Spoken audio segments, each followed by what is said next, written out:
हर हर महादेव। श्री गुरुवे नम। मित्रों, आज हम इस वीडियो में कादिविधा जो चैतन्य रूपिणी शक्ति मधुमती है, वही विश्वरूपा मालिनी हमारे सामने सदैव रहती है। मधुमती और मालिनी का समालोडन करके उनकी संकीर्णता को पृथक करके कादिकाली मतकों के नाम से यह वीडियो बना रहा हूँ। महादेवी के मधुमती से तादात्म्य का नाम कादिमत है। मालिनी से उसके तादात्म्य वाले तंत्रों को कालीमत कहते हैं। 36 व्यंजन मूलभूत से शिवमय पृथक है। संभिन्न 16 स्वरों को मिलाने से पूर्ण मंडल बनता है। 36 गुणित सिद्ध काल नित्या स्वरूप हैं। नवात्मक व्याप्ति भेद से द्विगुणित विग्रह इनका रूप है। उसके वैगुण्यमस तत्व से यंत्र बनता है। उनको दुगना करके उनके भेद से वेद प्रकारिका मूर्ति बनती है। संपूर्ण 36 तत्व सभी मंत्रों के फल देने वाले हैं। देवी मधुमती का उससे तादात्म्य को कालिका मत कहते हैं। आमनाय समय पंचप्टिका पीठ दर्शन से उत्पत्ति स्थिति संहार भेद वृंद से देवी स्तुत्य हैं। मालिनी से इनके तादात्म्य को कालीमत कहते हैं। दोनों मतों के ज्ञान से मनुष्य शिव तुल्य हो जाता है। काल तत्व मत व्याप्ति की भावना संप्रदाय का अंग है। स्थूल सूक्ष्म पर उपांग बीज शाक्तार्ण पल्लव है। उसके क्रम, उसके आचार, उसकी उत्पत्ति और उसके अर्चन का ज्ञान गुरु से शास्त्र से प्राप्त करके सावधानी पूर्वक उसके कर्मों का अनुष्ठान करना चाहिए। आदि अंत मध्यरहित आदि मध्य अंत संयुक्त होकर अनादि तत्व को संशोधित करने वाला परतंत्र और स्वतंत्र का ज्ञान प्राप्त करना चाहिए। देवी को अध्य मानकर उपासना करने पर फल प्राप्त होता है। इसके अतिरिक्त कोई उपाय नहीं है। गुरु कर्म को जाने बिना जो शिवा का पूजन करता है, वह पूजन भाषण से अर्पित रवि के समान निष्फल होता है। इसलिए यत्न पूर्वक मूल से गुरु परंपरा जानी चाहिए। गुरु मुख से संप्रदाय का ज्ञान प्राप्त करके नित्य प्रतिदिन मंत्र वीर्य का स्मरण करना करते हुए उपासना करने से सिद्धि प्राप्त होती है। ऊर्ध्वामनाय मंत्र कामराज क्रम से, लोपामुद्रा क्रम से और सामान्य क्रम से विद्या अवतार विद्याप्ति कुलगुरु की संतति पंचायतन दीक्षा से पंचमान्य मंत्र के दोनों विधियों को जानकर उसके शाक्य से देवी का जो भजन करता है वह अभीष्ट फल प्राप्त करता है। जो ऐसा नहीं करते उनको पूजा को अभिचार कहते हैं। और ऊर्ध्वमनाय 64 महामंत्र व्यवस्थित है। उनमें परा प्रसाद मंत्र, श्रीविद्या, षोडशाक्षरी, आधारषटक विद्या और स्मृत देवी की विद्या आती हैं। इन सबों का स्मरण करके करने मात्र से ही साधक शिव के समान हो जाता है। ऊर्ध्वमनाय के कुल गुरु इस प्रकार हैं: ईशान, तत्वपुरुष, अघोर, वामदेव, सधोजात। यह पांचों द्वितीय गुरु है। आदिनाथ उसके बाद है। आदिनाथ के बाद अनामय है। इसके बाद अनंतानंद नाथ और चिदाभास है। ये पांचों सिद्धौघ है। प्रथम परमेश्वर, द्वितीय विश्वेश्वर, तृतीय हंसेश्वर, चतुर्थ संवतेश्वर, पंचम द्वीपेश्वर, षष्ठ नवात्मेश्वर। यह 6 मानवौध गुरु है। यह कुल के अनुसार ज्ञेय कुलमार्गा है। यह कुल के शिष्यवत और कुलमार्ग के मंत्रों के ज्ञाता हैं। ये कुलासन पर आसीन है और कुलतंत्र परायण हैं। यह कुल लिंगन संभिन्न तमोगुण से रहित है। महारास के उल्लास में निगमन एवं कुल संयुक्त हैं।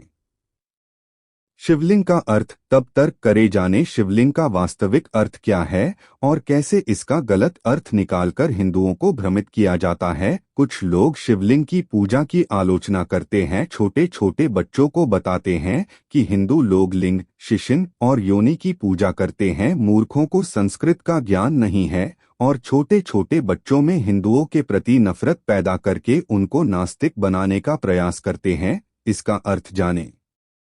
लिंग इज इक्वल टू लिंग का अर्थ संस्कृत में चिन्ह, प्रतीक होता है, जबकि पुरुष की जननेंद्रिय को संस्कृत में शिशिन कहा जाता है।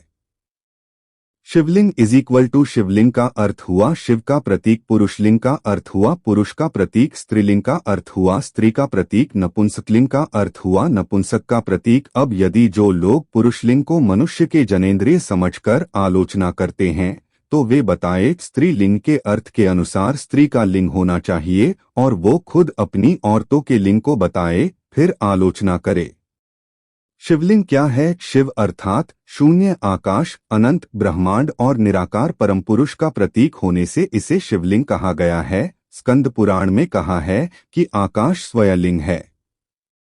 शिवलिंग वातावरण सहित घूमती धरती तथा सारे अनंत ब्रह्मांड, क्योंकि ब्रह्मांड गतिमान है का अक्स धुरी ही लिंग है। शिव का अर्थ अनंत निराकार भी होता है, अर्थात जिसका कोई अंत नहीं है, ना ही शुरुआत। लिंग का अर्थ शिशिन या योनि नहीं होता। दरअसल ये गलतफहमी भाषा के रूपांतरण और मलेच्छों द्वारा हमारे पुरातन धर्म ग्रंथों को नष्ट कर दिए जाने तथा अंग्रेजों द्वारा इसकी गलत व्याख्या से उत्पन्न हुआ है। जैसा कि हम सभी जानते हैं कि एक ही शब्द के विभिन्न भाषाओं में अलग अलग अर्थ निकलते हैं। उदाहरण के लिए यदि हम हिंदी के एक शब्द सूत्र को ही ले लें तो सूत्र मतलब डोरी धागा, गणितीय सूत्र कोई भाष्य अथवा लेखन भी हो सकता है। जैसे कि नासदीय सूत्र, ब्रह्मा सूत्र इत्यादि। उसी प्रकार अर्थ शब्द का भावार्थ संपत्ति भी हो सकता है और मतलब भी। ठीक बिल्कुल उसी प्रकार शिवलिंग के संदर्भ में लिंग शब्द से अभिप्राय चिन्ह, निशानी, गुण, व्यवहार या प्रतीक है। धरती उसका पीठ या आधार है और सब अनंत शून्य से पैदा हो उसी में लय होने के कारण इसे लिंग कहा है तथा कई अन्य नामों से भी संबोधित किया गया है, जैसे प्रकाश स्तंभ लिंग, अग्नि स्तंभ लिंग, ऊर्जा स्तंभ लिंग, ज्योतिलिंग, ब्रह्मांडीय स्तंभ लिंग। ब्रह्मांड में दो ही चीजें हैं, ऊर्जा और पदार्थ। हमारा शरीर पदार्थ से निर्मित है और आत्मा ऊर्जा है। इसी प्रकार शिव पदार्थ और शक्ति ऊर्जा का प्रतीक बनकर शिवलिंग कहलाते हैं। ब्रह्मांड में उपस्थित समस्त ठोस तथा ऊर्जा शिवलिंग में निहित है। वास्तव में शिवलिंग हमारे ब्रह्मांड की आकृति है। शिवलिंग देवता शंकर और देवी शक्ति पार्वती का आदि अनादि एकल रूप है तथा पुरुष और प्रकृति की समानता का प्रतीक भी, अर्थात इस संसार में न केवल पुरुष का और न केवल प्रकृति स्त्री का वर्चस्व है, अर्थात दोनों समान हैं। अब बात करते हैं योनि शब्द पर। मनुष्य योनि, पशु योनि, पेड़ पौधों की योनि, पत्थर योनि। योनि का संस्कृत में प्रादुर्भाव, प्रकटीकरण अर्थ होता है। जीव अपने कर्म के अनुसार विभिन्न योनियों में जन्म लेता है। कुछ धर्म में पुर्जन्म की मान्यता नहीं है, इसीलिए योनि शब्द के संस्कृत अर्थ को नहीं जानते हैं, जबकि हिंदू धर्म में 84 लाख योनि यानी 84 लाख प्रकार के जन्म है। अब तो वैज्ञानिकों ने भी मान लिया है कि धरती में 84 लाख प्रकार के जीव, पेड़, कीट, जानवर, मनुष्य आदि है। मनुष्य योनि पुरुष और स्त्री दोनों को मिलाकर मनुष्य योनि होता है। अकेले स्त्री या अकेले पुरुष के लिए मनुष्य योनि शब्द का प्रयोग संस्कृत में नहीं होता है। तो सही अर्थ ये है, लिंग का तात्पर्य प्रतीक से है। शिवलिंग का मतलब है पवित्रता का प्रतीक। वर्टिकल बार दीपक की प्रतिमा बनाए जाने से इसकी शुरुआत हुई।